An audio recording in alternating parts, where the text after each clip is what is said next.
विश्व 24 न्यूज हर पल आपके साथ। नमस्ते, माझं नाव ॲडव्होकेट स्वप्नाली दत्तात्रय कराड। मी आज हे प्रेस रिपोर्टर याच्यासाठी बोलवलेले आहे की मला मानसिक त्रास होत आहे। माझं लहान बाळ आहे। मी कसं आज 3-4 महिने झाले कसं मी जीवन जगते हे मला माहिती आहे। खूप मला कठीण परिस्थितीमधून मला सामोरं जावं लागत आहे। मला माझी एकच कळकळीची विनंती आहे की माझ्या मिस्टरांना ह्याच्यामध्ये तुळजापूर ड्रग्स प्रकरण जे आहे त्याच्यामध्ये आरोपी नंबर 7 म्हणून माझ्या मिस्टरांना आरोपी बनवलेला आहे। का बनवलेला आहे, कुणी बनवलेला आहे ह्याला फक्त आणि फक्त पोलीस प्रशासन जबाबदार आहे।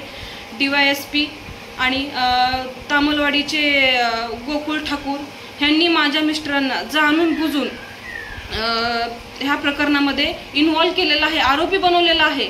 ह्याच्या आधी पण माझ्या मिस्टरांवरती 395 2 गुन्हे दाखल केलेले आहेत विनाकारण जाणून बुजून। काहीही त्याच्यामध्ये माझ्या मिस्टरांचा संबंध नाही। मला एवढा त्रास होत आहे, मला आज एवढं तुम्हाला सांगताना सुद्धा मला एवढा त्रास होत आहे। का बरं रेकॉर्ड नसताना, काही प्रूफ नसताना कोणत्या बेसवरती त्यांनी हे केलेलं आहे। आणि मी पालकमंत्री प्रतापराव सर नाईक साहेबांना पण मी सांगितलेलं आहे की तुम्ही त्यांची नार्को टेस्ट करा। नार्को टेस्टमध्ये जर माझे मिस्टर आरोपी झाले तुम्ही त्यात मलाही आरोपी करा, पण माझे आज 3-4 महिने झालं माझे हस्बंड घरी नाही आहेत। मी कसं जीवन जगत असेल, काय करायचं काय नाही मला काहीही सुचत नाही। मला फक्त आणि फक्त एकच पर्याय उरला आता, आत्महत्या। जर तुम्ही कुणी मला जर सपोर्ट केलं नाही तर मी आत्महत्या करणार आहे। म्हणून मी वैतागून आज तुम्हाला सांगत आहे ह्याला जबाबदार कोण आहे, मला कधी न्याय भेटेल। आज 4 महिने झाले मला न्याय भेटत नाहीये। मी काय करायचं तुम्ही सगळ्यांनी मला सांगा की मी काय करू।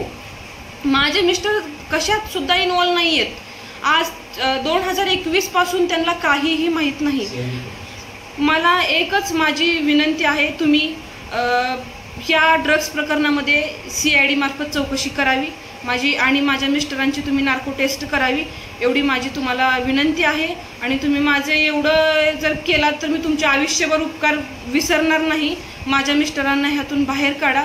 आणि माझी मुख्यमंत्री साहेबांना आणि पूर्ण अधिकाऱ्यांना माझी विनंती आहे की तुम्ही CID मार्फत चौकशी करा, नाहीतर तुम्ही एक स्पेशल टीम निवडा आणि त्या स्पेशल टीम मार्फत तुम्ही माझ्या मिस्टरांची किंवा याच्यामध्ये जेवढे आरोपी आहेत त्यांची पूर्ण चौकशी करून मला ह्याच्यातून न्याय द्यावा ही माझी नम्र विनंती आहे।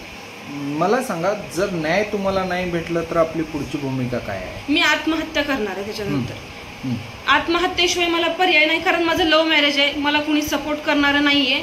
मला त्याच्याशिवाय दुसरा मी स्वतःही मरणार, माझ्या मुलीलाही मी विष खाऊन मारून टाकणार आहे। नाही, तुम्ही एवढी टोकाची भूमिका घ्यायचं कारण काय? कारण मला माहिती आहे माझे मिस्टर त्याच्यामध्ये आरोपी नाही आहेत। मला एवढं, कारण मला 24 तास माझे मिस्टर घरातच आहेत। अवैध धंद्याशी माझ्या मिस्टरांचे, ते पण स्वतः माझे मिस्टर सुपारी खातलेत।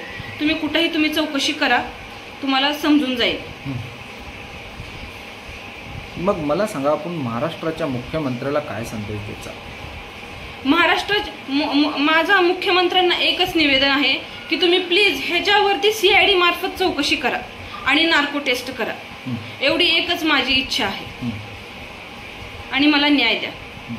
मी मुख्यमंत्री साहेबांना पण मेल केलेला आहे, IG साहेबांना पण मेल केलेला आहे, DIG सगळे उस्मानाबाद तुळजापूर सगळ्यांना मी अर्ज करून मेल सगळ्यांना केलेले आहेत। आणि मी मुख्यमंत्री साहेबांनाही स्वतःहून मुंबईला जाऊन मी त्यांना भेटलेले आहे।